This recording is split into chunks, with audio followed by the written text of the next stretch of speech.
What's good, YouTube? And welcome to the house. One thing's for certain, you should never let a rank 10 Yu-Gi-Oh fan on TCG player with a fresh paycheck in hand. This is the kind of stuff that happens. Oh my gosh, Ojama Magic, $40! Is that the kind of reaction you expected? I get brought DR4 buyouts more than any other set from the viewers, and I get a lot of you guys are just trying to help, but it's actual snore after any buyout because the sales rates are just so slow. We can't actually see the flash pan of when this did go, if somebody pulled their cards and sold them in person, what actually happened, because there's like the spike, but it won't even load the past month of Oja Magic stuff going on. I guess it's behind the curtain, but yeah, there's just very few listings, and that commonly happens with DR4 till vendors finally get to pick their bulk, either make the sale in person to somebody they know, or finally list, undercut each other little by little, and somebody goes, I'm gonna finish my collection, or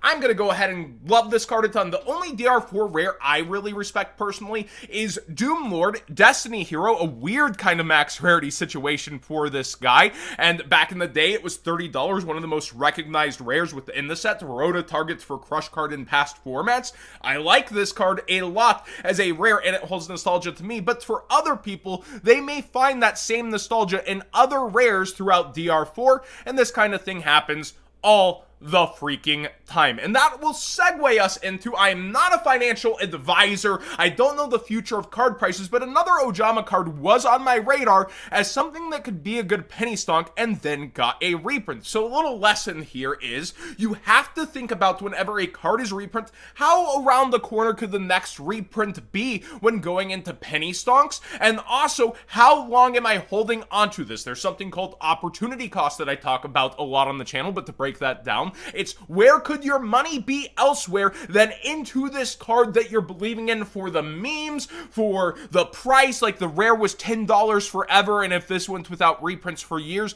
it could go up. It did get a common, which is a lower rarity, and a set that won't be printed the most, the GX Dual Academy box, and you know, I feel like still over time this could be good, and if you got in at quarters, it's 50 cents, but versus fees, versus a stamp, etc. If you're mailing these out solo, you're losing money, actually, so you have to sell in person, and who's gonna buy this at, you know, over 50% in mass? So you've got to consider, like, it's been a year now, how long you're sitting on something versus where else that money could have gone, and realistically, the only time you should be going in on piles of cards like this is if you're relatively sure that it's going to end up, you know, flipping itself in a good amount of time, or if you're holding on, your whole bankroll just can't flip itself time and time again, and you're looking to speculate certain places, and still, the greater actual profit typically is in higher end cards, but I still love penny stonks. I'm drawn to them, and a lot of people are because of that low price point in and ability to go up. Like, you're looking at,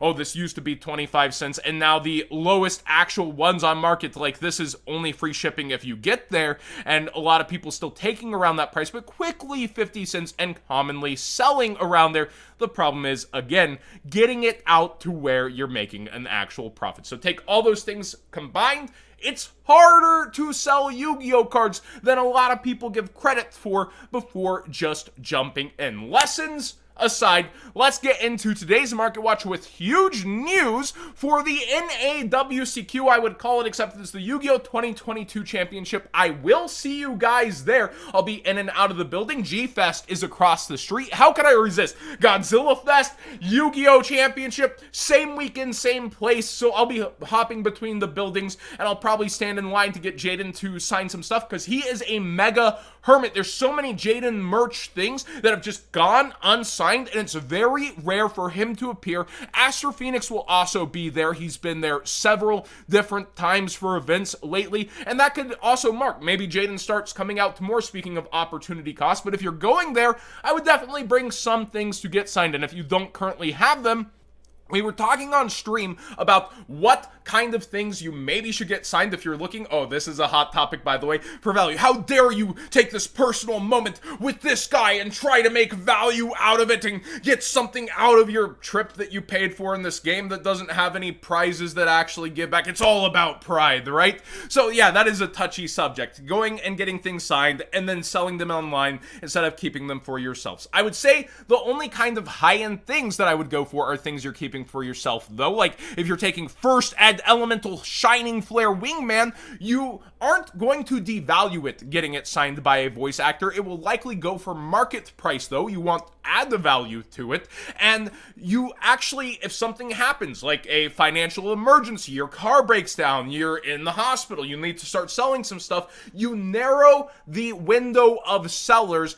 rather than truly adding to the value. Typically, a signature goes up in value for lower end things that bolsters them up past what they should be. So the super high end first edition elemental heroes, only if it's for your personal collection would I be getting that sign, and I would be looking around maybe towards the top end of expensive stuff, like the secret original OG anime heroes. This is a really good one. These have been going down in price. They're more obtainable than they were before for near mints, and while they're $100 cards, a signature could actually bolster to them for like a full playset, like to 2.5x price, mayhaps, or make an awesome piece for your personal collection for a long time. This guy, he just doesn't come out to do things very often, and if this is the start of it, that's great. He'll be more accessible, but he also could not show up for a long time. You're kind of gambling, again, with opportunity cost with what you are doing, and the touchy subject of selling signatures. These guys, they sign stuff for free at these events. You don't even have to pay for the signatures usually. I hope Konami does keep that model, because they pay for their time and then they're there for everybody that's attending, and I think that's really awesome of Konami historically, and I do hope that model keeps up, that they just pay them and that we get to get everything signed for free. Now, going through the Destiny Hero stuff, I think almost all of it's in a price range to where it's good for you. I would go and get a Doom Lord signed. I might actually end up doing that, but like, I think honestly, stuff like Destiny Draw, Malicious, and the huge pivotal point in the anime, Destiny Hero Plasma, including the original 10 especially, could benefit from getting a signature by Aster Phoenix, to where I could see this with his signature, like, selling a decent amount. But Plasma being around $25, having dropped down in price. Let's see where he's at now, because the engines, you know, for DPE, it's lessened.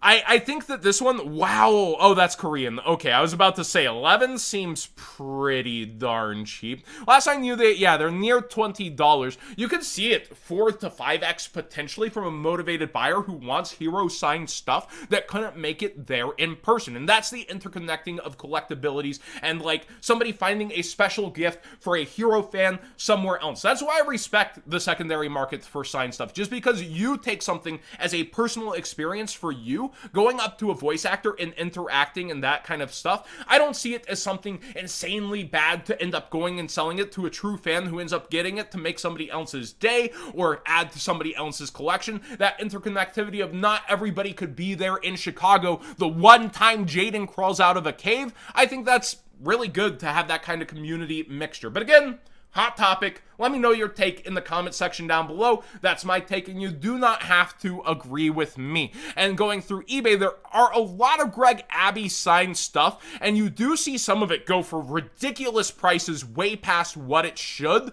Like when we go to the sold this scratched up Stardust for $160, like unless that's the sleeve, I am seeing quite a few scratches top left on the secret rare, and someone else trying to replicate with a gold rare version. It can add a lot to the card, but they're not always going to sell to and can sit there for a very long time.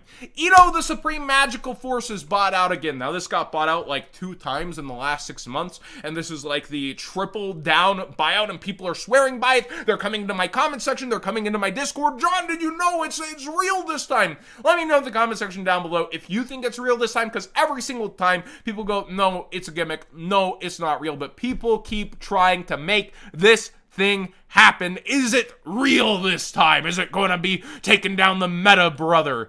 We do have a very interesting movement on the holographic Predaplant Dragostepelia. Note that there are now 4 different commons, so it's budget to not have a holo, but there is only 1 holo. People are looking forward to tier laments and interacting with this card in a format and how good it is against multiple decks like Albaz that could be taking back off and getting reprints in the Megatons. That's its own discussion coming up in a bit. but we do see it around $4 to $5, which isn't shocking or alarming, except it was $2 not too long ago before gaining this kind of traction. And look at these daily sales rates of people going in. This isn't some sudden buyout. This is people going and pecking and getting and grabbing their copies, not wanting to be stuck with a common. And I do think this is more of a natural movement and just absurd sales rates on this guy. But if you just want to play him, it's like 50 cents for a common. But if you want the holographic now, I would do that sooner than later using that TCG player link in the description down below, costing you nothing extra to support the channel directly for the cards you'd already be buying.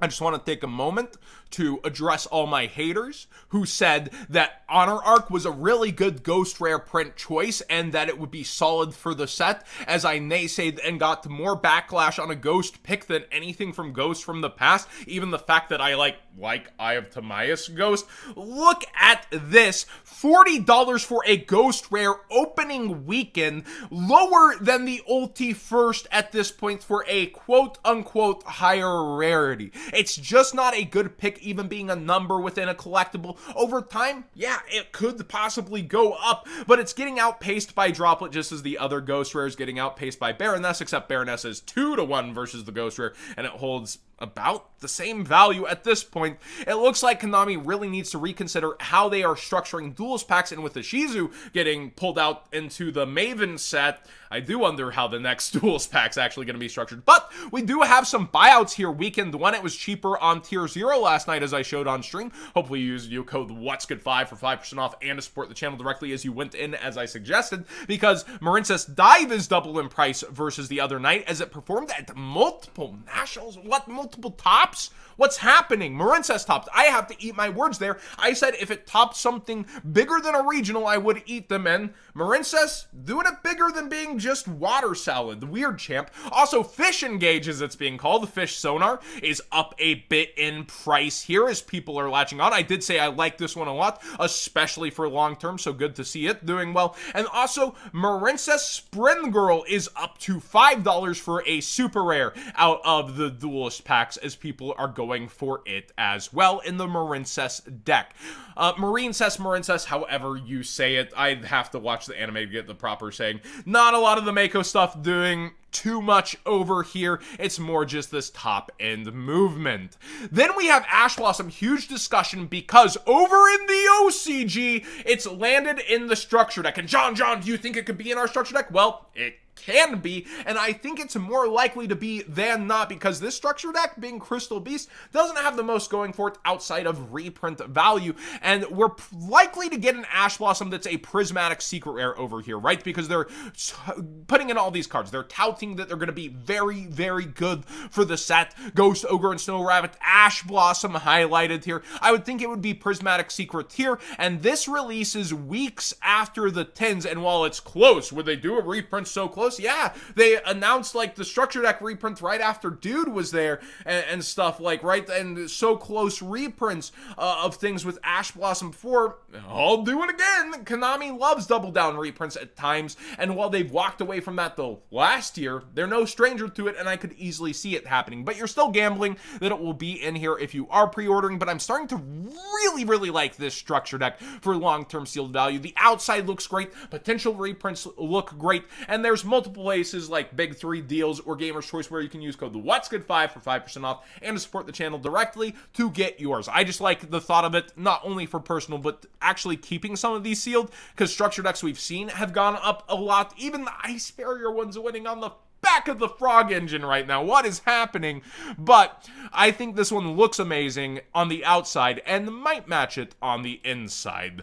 Orcust Harp Horror is up in prices. It peeled off the OCG ban list, and people are talking about TOS format, excitement for it. Like, we're no stranger to Thunder Dragon buyouts, right? And we've seen a couple of these along with a couple Draco buyouts in the past, and Draco Slayers are a different beast for this market to watch. But going through it, Yeah, up towards $8 here on the back of OCG speculation. Draco Slayers are confirmed to get some support, and with that we see Ultimate Rare Ignister spiking up, Magister spiking up. Even, remember this guy being $50, $60 back in the day before his reprint?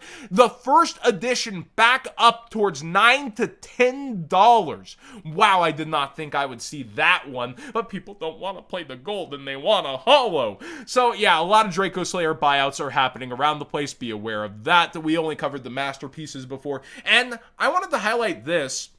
On Defo, we're back to junk Starlights out the gate. While there was the huge fear of, oh my gosh, look at the crazy misprint boxes with so many Starlights, that alone would not be enough quantity to affect the market unless there were like at least 5 of those. And we've only had the reports of like maybe 1.5's worth being found, so 2 total so far. But yeah, communal fear can end up doing that. This is ending up on a lot of OCG art pages today with people noticing her zooming and waifooing it up. So maybe some OCG players might play in the market on her at some point. But a lot of these, look at this, like the Alba Lenatus down towards 80. They're not doing as well as I would think for the Exo Sisters too, which have upcoming support. Like, Regulus is only 220, and I say only because people want a playset of this card, and then Ghost Spell at 300. A Ghost Sister down this low, not acting like Veiler. Starlights, right now, with Defo, they're hurting in a set that is received as relatively surprisingly good. Also, the Visa Starfrost buyouts already calming down. He's back towards 12. I wouldn't be too surprised if he sunk back below 10 with competition. You still have this being the pack for events that people are getting, and we're going to enter the cool-off region of the market where you have the Nationals, as I would call it, but the Championship of 2022 being over, and then when are the next regionals? Oh, the reprint sets are coming. Even though this isn't scheduled for the reprint sets, like it cools off kind of the entire market for a little bit, and then it usually heats up right after the winter. But the market is its own beast. And you see Libromancer getting so many pushes on YouTube and Yugi tubers and Top Cuts, and he's back down to 6 for Libromancer Fire, and just so many prices coming on back down after hype buyout. Scareclaw down towards 5 again. Pretty crazy to look at how low Dimension Force has been going. And not speaking of low, the Punk Engine is way up and sticking up in price. Foxy Tune around 90. And the Ultra, I told you guys to get this one. It is sticking up around that $30 mark. The Punk Engine was so underestimated at first, myself included. I thought it would be more of a deck than an engine though, and as it proved itself an engine time and time again, it's really gone up in price. Now, down in price is, I guess you could say, they've fallen. The Albaz stuff. I couldn't do that with a straight face. The Discord already made the joke. Thank you guys for that. But Guardian Chimera, as well as Masquerade, as well as Branded Opening, all down in price. Big and bad versus the rest of the metagame. And that's because Albaz isn't the deck to beat right now. You do have future speculation of, well, there's the Megatins and the stuff like Guardian Chimera that wouldn't be in the tins. Will that be grabbed? I think it also needs outside help from a ban list on top of that. And our ban list revolves around money, unlike the OCGs, where's the adventure token engine hit? Oh, wait, you haven't resold that yet. Will you even semi-limit it before you resell it? What's going to happen there? That sort of stuff with our markets. But yeah, he's down 2/3, hitting under 40 at this point. Well, he's down a third, down to 2/3 in price, I should clarify for those driving. And then Masquerade is also, back down to $20 after all the hype and crazy prices being up towards 40. That's half. And then you have Branded Opening down under 20, almost to $15 about. Really $16, $15 on this card. So way down in price for something that everybody can go grab a structure deck of, still at up MSRP. But yeah, realistically, $12, $13 structure decks, and then add on to it for a strategy that's this good within the metagame, but not the deck to beat. It is deflating in price, and now, a lot of the cards are half of what they were. Thanks for watching today's Market Watch. Sorry I ran a little bit long with the lessons / also personal insights, but a lot of you guys seem to like that. And I will see you probably Wednesday for a live stream, but I'll try to do another upload before that. Thanks for watching, everybody.